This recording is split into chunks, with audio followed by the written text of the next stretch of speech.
Alright, Assalamualaikum warahmatullahi wabarakatuh. Hari ini saya nak buat ulasan perlawanan di antara JDT menentang Selangor dalam saingan final TM Piala Malaysia, yang mana JDT menang 2-1 hasil jaringan dari Beksen dan juga Forestry. Gol pasukan Selangor dijaringkan oleh Keyon. Pada perlawanan ni JDT menang, so bermaksud JDT telah menjuarai TM Piala Malaysia dan mereka telah mencapai sejarah yang baru, iaitu quadruple, memiliki 4 piala dalam satu musim sahaja. So tahniah untuk JDT menjadi kelab pertama yang menang quadruple dalam bola sepak Malaysia. Baiklah, kalau kita lihat dari segi sudut perlawanan, boleh saya katakan kedua-dua pasukan bermain dengan baik dan boleh dikatakan kedua-dua pasukan seimbang dari segi corak permainan. Dan untuk perlawanan ni boleh saya katakan JDT sebenarnya struggle ketika first half dalam mengekang pressing dan juga asakkan serangan yang dilakukan oleh pasukan Selangor. Dan untuk game ni juga kita boleh lihat betapa struggle-nya Koh Beng Ong untuk mengekang Mukairi Ajmal yang memang banyak improvement di bawah Tan Chee Ho. Bagi saya, pencapaian Selangor di bawah skuad kendalian Tan Chee Ho pada season kali ini adalah memberangsangkan. Sebab apa? Sebab Tan Chee Ho baru ambil alih tetapi dah berjaya bawa masuk ke final dan berjaya untuk menjadi naib juara dengan skuad depth yang boleh dikatakan tidak beberapa berpengalaman. Kalau lihat daripada skuad depth Selangor nak banding dengan skuad depth JDT, memang mempunyai perbezaan yang ketara. Bahkan Selangor juga banyak menggunakan pemain-pemain muda. Jadi boleh dikatakan ini adalah pencapaian yang terbaik untuk Tan Chee Ho yang baru sahaja mengambil alih pasukan Selangor. Jadi kita dah boleh bayangkanlah, sekiranya Selangor buat preparation yang bagus untuk season hadapan sepanjang pre-season kali ini, kita boleh bayangkan yang Tan Chee Ho punya gameplay dan juga Tan Chee Ho punya pendekatan mungkin mampu untuk memberi saingan yang lebih menarik untuk TM Piala Malaysia ataupun untuk Liga Super pada season hadapan. Baiklah, tanpa membuang masa, mari kita masuk ke dalam ulasan perlawanan. Untuk ulasan perlawanan kali ini, saya akan mulakan dengan pasukan JDT. Apakah kekuatan dan juga apakah perkara yang mereka buat sehingga mereka boleh menang pada perlawanan ni, walaupun pada awalnya mereka struggle dari segi untuk keep the game dan juga untuk bermain secara ball position.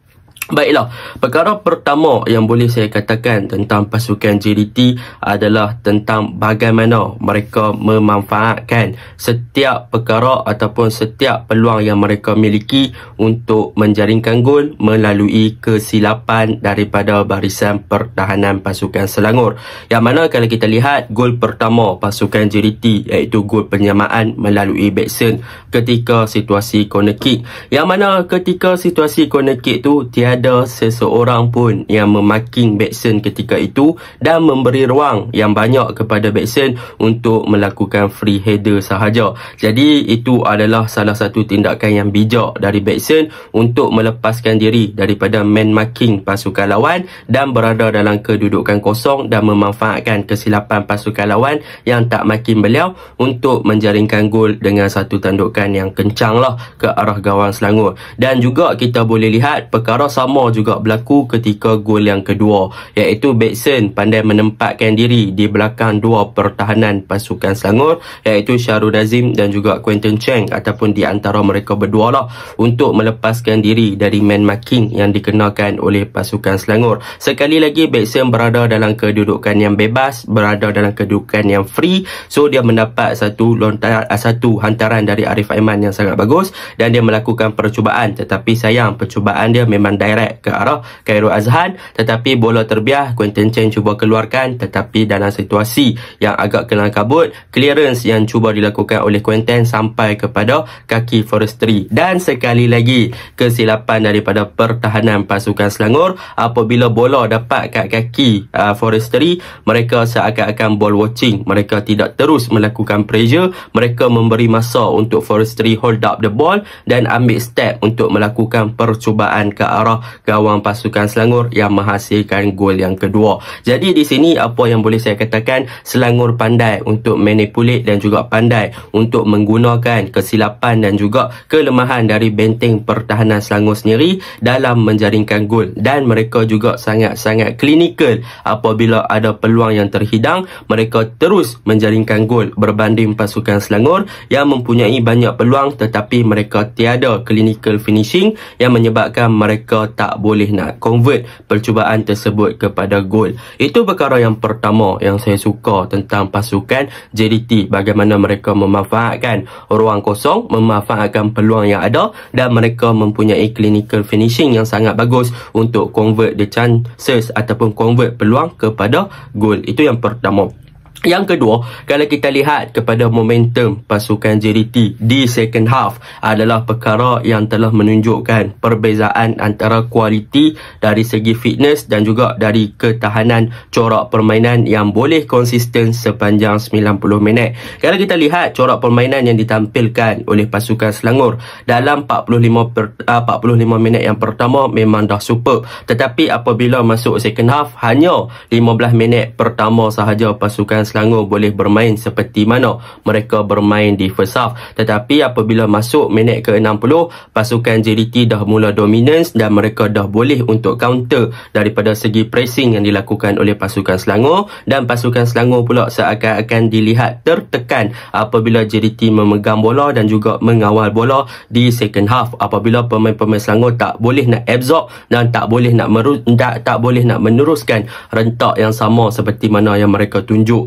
di first half pada perlawanan semalam. Dan di second half ni lah kita boleh tengok seperti mana pemain-pemain JDT yang bermain dengan begitu baik, iaitu contohnya saya bagi Arif Aiman. Kalau kita lihat di second half, Arif Aiman bermain dengan sangat cemerlang dengan individual brilliance beliau. Bila bola berada di kaki beliau boleh buat something untuk menembusi Fazli Mazlan dan menguncang-ngacirkan pertahanan pasukan Selangor dengan sangat baik. Yang mana kalau kita lihat di first half memang Fazli Mazlan dikawal ketat oleh kalau kita lihat di first half kita boleh tengok Fazli Mazlan mengawal ketat pergerakan Arif Aiman. Arif Aiman memang susah untuk melakukan sesuatu, tetapi masuk saja minit ke-59, maka disitulah Arif Aiman mula untuk menunjukkan kemampuan beliau yang sebenar, yang mana beliau mampu untuk melakukan penetration run, melakukan dribbling yang bagus, ball control, attack, defend pasukan Selangor dan sebagainya. So Arif Aiman semalam di first half dia agak tenggelam, tetapi di second half dia kembali bangkit dan tunjukkan yang mana kemampuan sebenar beliau untuk kekal bermain sebagai pemain 90 minit. Itu tentang Arif Aiman. Dan kalau kita lihat kepada midfield pasukan JDT pada perlawanan semalam, gandingan dari Afiq, Nacho dan juga Leandro Velasquez memang mereka agak tertekan di first half, tetapi di second half boleh saya katakan mereka lebih bijak dan lebih sabar dalam penggunaan ataupun lebih sabar dari segi ball progression, iaitu bagaimana mereka melakukan short passing, bagaimana mereka mengeluarkan diri mereka dari depressing ataupun ditekan oleh pasukan Selangor. Itu adalah benda yang mereka lakukan di second half, yang mana mereka lebih tenang dalam pengawalan bola, mereka absorb tekanan yang diberikan oleh pemain Selangor dan mereka bermain dalam small space untuk keluar dari tekanan tersebut, dan mereka cepat melakukan decision making untuk lepaskan bola. Dan kita boleh tengok bagaimana mereka release ball dalam 1 touches ke 2 touches sahaja untuk memastikan yang pressing yang dilakukan oleh Selangor di second half tidak menjadi. Jadi kita boleh tengok banyak pergerakan Leandro kepada Nacho kepada Afiq kepada Forestry. So banyak pergerakan dalam small space untuk mengeluarkan diri mereka dari keadaan ditekan oleh pasukan Selangor. Dan disebabkan itulah pasukan Selangor di second half pressing yang mereka lakukan tidak beberapa menjadi, disebabkan pemain-pemain JDT lebih tenang dalam pengawalan bola dan mereka lebih bagus untuk memastikan dalam small space mereka boleh buka game dan mereka cepat untuk melakukan quick switch play ke arah yang berlainan. Jadi midfield mereka pun lebih tenang lah di second half. Dan yang seterusnya, apa yang boleh saya katakan tentang JDT adalah tentang back ataupun defend mereka, iaitu pemain yang patut saya highlightkan pada perlawanan ni adalah tentang Feroz Baharudin. Kalau kita lihat pada perlawanan ni, boleh dikatakan JDT banyak kena attack di bahagian kanan dan kiri melalui Koh Beng Ong, melalui Matt Davis dan sebagainya, tetapi pemain yang cepat untuk cover up ruang-ruang di belakang, untuk follow up dengan pemain-pemain pertahanan ataupun untuk follow up dengan pemain-pemain striker pasukan Selangor adalah Feroz Baharudin yang bertindak sebagai last man malam. Semalam memang Feroz Baharudin bekerja dengan sangat bagus lah.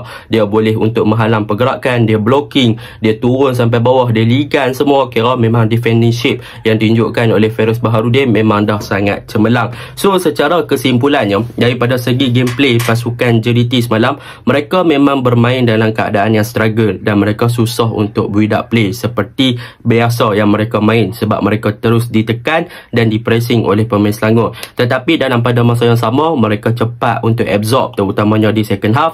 Mereka bermain seperti biasa, mereka cuba keluar daripada tekanan tersebut dengan menyerap tekanan tersebut. Mereka bermain dengan lebih simple, mereka release ball dengan lebih cepat, mereka circulate ball untuk ball progression yang lebih bagus di second half, dan mereka memanfaatkan kesilapan pemain-pemain lawan, terutamanya di barisan pertahanan dalam memberi ruang untuk membiarkan JDT melakukan progress bola ke hadapan toward the goal. So memang benda itulah yang JDT membolehkan mereka menjadi pasukan yang lebih baik di second half untuk memenangi perlawanan tersebut. Itu tentang pasukan JDT. Kita masuk pula kepada pasukan Selangor. Apakah kekuatan dan juga apakah perkara yang Selangor buat sehingga mereka boleh bermain dengan lawa sedemikian pada perlawanan semalam? Apa yang boleh saya katakan, Selangor bermain dengan sangat baik di first half dan 15 minit pertama di second half, yang mana kita lihat daripada segi corak permainan Selangor dahulu. Apa yang dilakukan oleh skuad Tan Chee Ho adalah yang pertama, mereka memastikan in term of attacking dan juga mereka balancekan antara dari segi sudut menyerang dan juga dari sudut bertahan. Apa yang dimaksudkan mereka balancekan dari sudut menyerang dan juga bertahan ni? Apa yang dilakukan oleh skuad Selangor adalah mereka minimize ataupun mereka kurangkan attacking dari penggunaan fullback untuk support bahagian hadapan. Seperti mana yang kita tengok, mereka lebih membiarkan Fazli Mazlan dan juga Quinton Cheng untuk berada dalam teritori ataupun di wilayah mereka sendiri daripada naik lebih tinggi untuk bertindak dengan offensive fullback lah. Jadi apabila mereka minimize mereka punya pergerakan fullback, maka Fazli Mazlan dan juga Quinton Cheng akan boleh buat kerja untuk membantu bahagian pertahanan dengan lebih baik. So disebabkan itulah kita boleh tengok Fazli Mazlan dan juga Quinton Cheng mampu mengekang asakan dan juga pergerakan yang cuba dilakukan oleh Arif Aiman dan juga Forestry serta Leandro Velasquez di bahagian kanan dan juga bahagian kiri.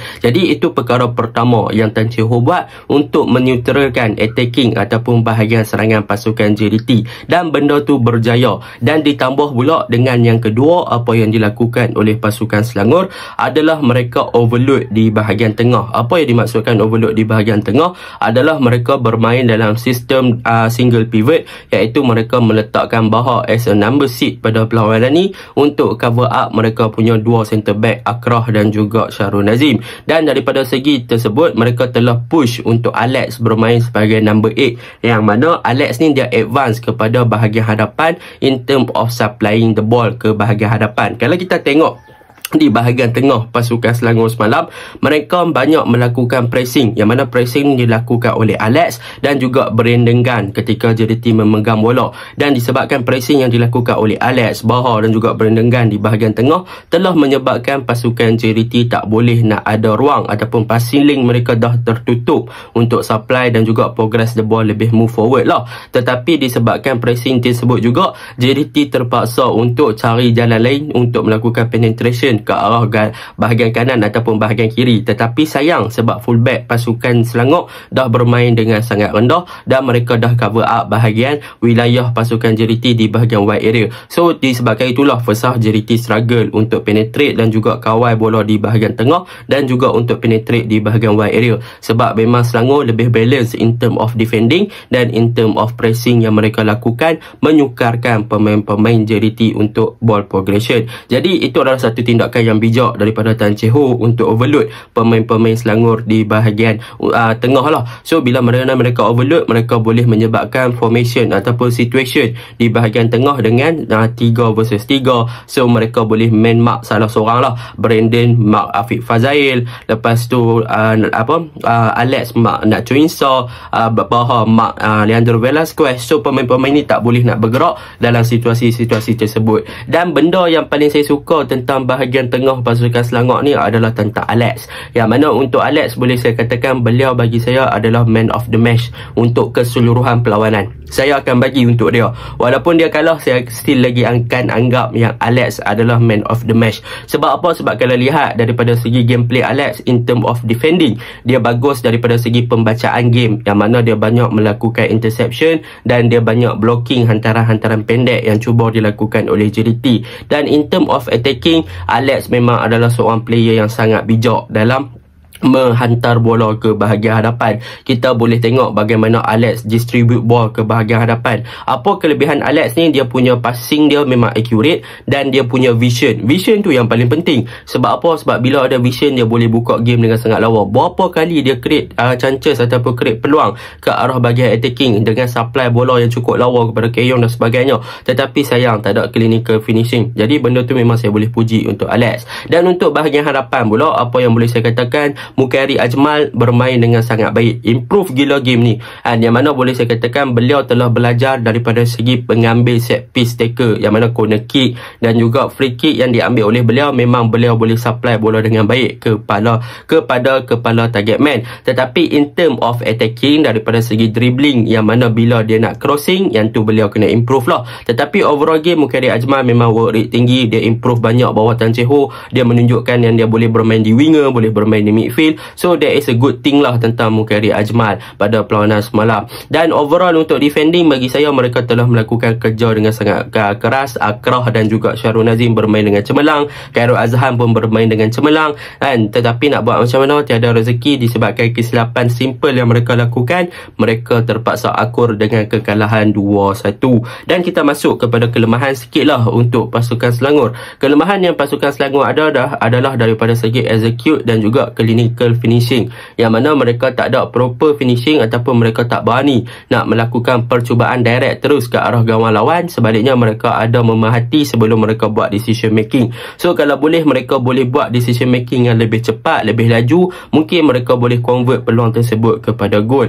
Bahkan boleh dikatakan kalau mereka ada proper finishing punya drill, mungkin mereka boleh improve mereka punya finishing. Sebab gameplay dah lawa waktu first half, sepatutnya mereka dah boleh tamatkan game first half dengan 3-0, tetapi mereka gagal pada perlawanan semalam. Dan mereka boleh juga untuk perbaiki aspek daripada segi fokus dan juga tidak membiarkan pemain lawan exploit mereka punya kawasan ketika mereka berada dalam keadaan yang agak penat. Contohnya macam semalam, gol lah minit first half dan juga gol daripada Forestry itu memang gol yang boleh dielakkan, tapi sayang disebabkan kepenatan lah tu. So memang boleh. So secara simpulnya, apa yang dilakukan oleh Tan Cheng Hock adalah bagus. Cumanya pertukaran yang dilakukan adalah experience player dikeluarkan, bawa masuk player muda, itu juga boleh dipersoalkan. Tetapi nak buat macam mana, mungkin squad depth Selangor ada yang tu sahaja, jadi dia terpaksa guna siapa yang ada sahaja untuk menyutralkan balik pasukan JDT yang tengah meningkatkan tempo. Jadi kesimpulannya untuk kedua-dua pasukan, JDT menunjukkan yang mereka ada kualiti yang lebih baik dan mereka punya gameplay yang lebih baik, dan memang boleh dikatakan mereka punya fitness level pun lebih baik berbanding pasukan Selangor, dan mereka punya pemain pun ada banyak pemain berpengalaman